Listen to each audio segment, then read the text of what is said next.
It may seem incredible, but it is true. The world in which we live is a world of imagination. In fact, life itself is an activity of imagining. All that we behold, though it appears without, it is within, in our imagination, of which this world of mortality is but a shadow. Nothing appears or continues in being by a power of its own. Events happen because comparatively stable imaginal activities created them, and they continue in being only as long as they receive such support. Therefore, the secret of imagining is the greatest of all problems, to the solution of which everyone should aspire. For supreme power, supreme wisdom, and supreme joy lie in the solution of this great mystery. When man solves the mystery of imagining, he will have discovered the secret of causation, and that is, imagining creates reality. Divine imagining and human imagining are not two powers at all, but one. The valid distinction which exists between them lies not in the substance with which they operate, but in the degree of intensity of the operant power itself. Acting at high tension, an imaginal act is an immediate objective fact. Keyed low, an imaginal act is realized in a time process. Human history, with its forms of governments, its revolutions, its wars, and in fact the rise and fall of nations, could be written in terms of the imaginal activities of men and women. All imaginative men and women are forever casting forth enchantments, and all passive men and women who have no powerful imaginative lives are continually passing under the spell of their power. If imagination is the only thing that acts or is in existing beings or men, as Blake believed, then we should never be certain that it was not some woman treading in the winepress who began that subtle change in men's minds, or that the passion because of which the earth has been drenched in blood did not begin in the imagination of some shepherd boy, lighting up his eye for a moment before it ran upon its way. The future is the imaginal activity of man in its creative march. Imagining is the creative power, not only of the poet, the artist, the actor, and orator, but of the scientist, the inventor, the merchant, and the artisan. Its abuse in unrestrained, unlovely image-making is obvious, but its abuse in undue repression breeds a sterility which robs a man of actual wealth of experience. Imagining novel solutions to ever more complex problems is far more noble than to restrain or kill out desire. Life is the continuing solution of a continuously synthetic problem. Imagining creates events. Our world, created out of men's imagining, comprise unnumbered warring beliefs. Therefore, there can never be a perfectly stable or static state. Today's events are bound to disturb our yesterday's established order. Imaginative men and women invariably unsettle a pre-existing peace of mind. Hold fast to your ideal in your imagination. Nothing can take it from you but your failure to persist in imagining the ideal realized. Imagine only such states that are of value or promise well. To attempt to change circumstances before we change our imaginal activity is the struggle against the very nature of things. There can be no outer change until there is first an imaginal change. Everything we do, unaccompanied by an imaginal change, is but futile readjustment of surfaces. Imagining the wish fulfilled brings about a union with that state, and during that union we behave in keeping with our imaginal change. This shows us that an imaginal change will result in a change of behavior. However, our ordinary imaginal alterations, as we pass from one state to another, are not transformations, because each of them is so rapidly succeeded by another in the reverse direction. But whenever one state grows so stable as to become our constant mood, our habitual attitude, then that habitual state defines our character and is a true transformation. Now let me call your attention to the design on the cover of this record. You will notice a man sitting on a park bench, imagining himself to be in a home. This is the secret of those who lie in bed awake while they dream things true. They know how to live in their own dream house until, in fact, they do. Man, through the medium of a controlled waking dream, can predetermine his future. That imaginal activity of living in the feeling of the wish fulfilled leads man across a bridge of incident to the fulfillment of the dream. If we live in the dream, thinking from it and not of it, then the creative power of imagining will answer our adventurous fancy, and the wish fulfilled will break in upon us and take us unawares. Man is all imagination. Therefore, a man must be where he is in imagination, for his imagination is himself. To realize that imagination is not something tied to the senses or enclosed within the spatial boundary of the body is most important. Although man moves about in space by movement of his physical body, he need not be so restricted.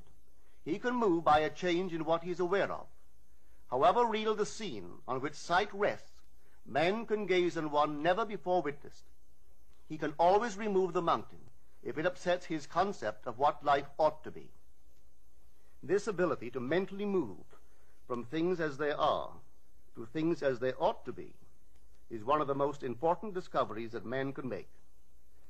It reveals man as a center of imagining, with powers of intervention which enable him to alter the course of observed events, moving from success to success through a series of mental transformations of nature, of others, and himself. How does he do it? Self-abandonment. That is the secret. He has to abandon himself mentally to his wish fulfilled, in his love for that state, and in so doing live in the new state and no more in the old state. Now we can commit ourselves to what we do not love. So the secret of self-commission is faith plus love. Faith is believing what is incredible. We commit ourselves to the feeling of the wish fulfilled, in faith that this act of self-commission will become a reality, and it will, because imagining creates reality. Imagination is both conservative and transformative. It is conservative when it builds its world from images supplied by memory and the evidence of the senses. It is creatively transformative when it imagines things as they ought to be, building its world out of the generous dreams of fancy. In the procession of images, the ones that take precedence naturally are those of the senses. Nevertheless, a present sense impression is only an image. It does not differ in nature from a memory image or the image of a wish. What makes a present sense impression so objectively real is the individual's imagination functioning in it and thinking from it, whereas in a memory image or a wish, the individual's imagination is not functioning in it and thinking from it, but is functioning out of it and thinking of it. If the individual would enter into the image in his imagination, as the design on the cover of this record suggests, then would he know what it is to be creatively transformative. Then would he realize his wish, and then he would be happy. Every image can be embodied, but unless man himself enters the image and thinks from it, it is incapable of birth. Therefore, it is the height of folly to expect the wish to be realized by the mere passage of time. That which requires imaginative occupancy to produce its effect obviously cannot be effected without such occupancy. We cannot be in one image and not suffer the consequences of not being in another. Imagination is spiritual sensation. Enter the image of the wish fulfilled, then give it sensory vividness and tones of reality by mentally acting as you would act were it a physical fact. Now, this is what I mean by spiritual sensation. Imagine that you are holding a rose in your hand. Smell it. Do you detect the odor of roses? Well, if the rose is not here, why is its fragrance in the air? Through spiritual sensation, that is, through imaginal sight, sound, scent, taste, and touch, man can give to the image sensory vividness. If he does, all things will conspire to aid his harvesting. And on reflection, he will see how subtle were the threads that led to his goal. He could never have devised the means which his imaginal activity used to fulfill itself. If man longs to escape from his present sense fixation, to transform his present life into a dream of what might well be, he has but to imagine that he is already what he wants to be, and then feel the way he would expect to feel under such circumstances. Let him, like the make-believe of a child who is remaking the world after its own heart, create his world out of pure dreams of fancy. Let him mentally enter into his dream. Let him mentally do what he would actually do were it physically true. He will discover that dreams are realized not by the rich, but by the imaginative. Nothing stands between man and the fulfillment of his dreams but facts, and facts are the creations of imagining. If man changes his imagining, he will change the facts. Man and his past are one continuous structure. This structure contains all of the facts which have been conserved and still operate below the threshold of his surface mind. For him, it is merely history. For him, it seems unalterable, a dead and permanently fixed past. But for itself, it is living. It is part of the living age. We cannot leave behind us the mistakes of our past, for nothing disappears. Everything that has been is still in existence.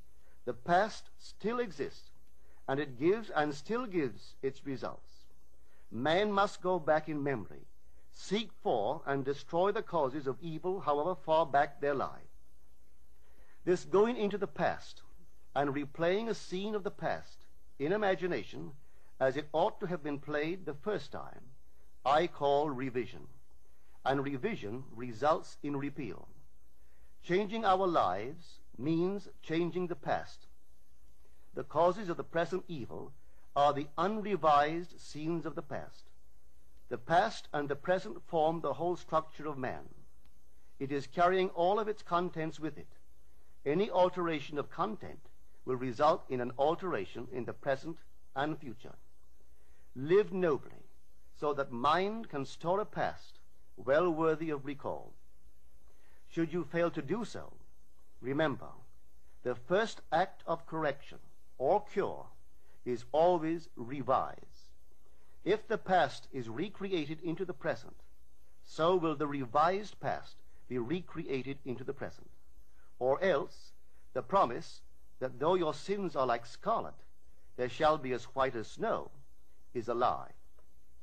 The question may arise as to how, by representing others to ourselves as better than they really were, or mentally rewriting a letter to make it conform to our wish, or by revising the scene of an accident, the interview with the employer, and so on, could change what seems to be the unalterable facts of the past. But remember my claims for imagining. Imagining creates reality. What it makes, it can unmake. It is not only conservative, building a life from images supplied by memory, it is also creatively transformative, altering a theme already in being.